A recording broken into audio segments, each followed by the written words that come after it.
लेकिन सबसे पहले मैं अपने कारकुनान को, पाकिस्तान तहरीक-ए-इंसाफ के जितने वर्कर्स हैं, पाकिस्तान की जितनी अवाम है, चाहे वो पाकिस्तान में है या हमारे ओवरसीज पाकिस्तानी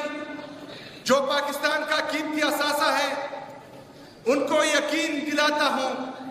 कि इमरान खान की रिहाई के लिए मैंने आज से जो है इकदाम उठाने शुरू कर देने हैं।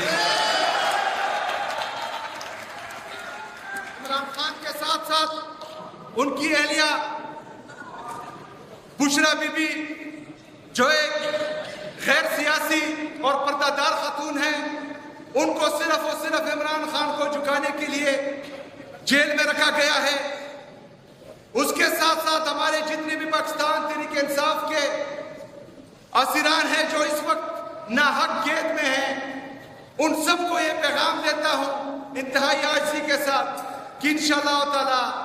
आपका ये भाई आज से जो है आपके लिए वो इक़दाम उठाएगा जो इससे पहले हमने या कोताही की या उठाए, उसका नतीजा नहीं निकला, या जहां तक पहुंचे हैं उससे आगे लेके जाऊंगा इंशाअल्लाह।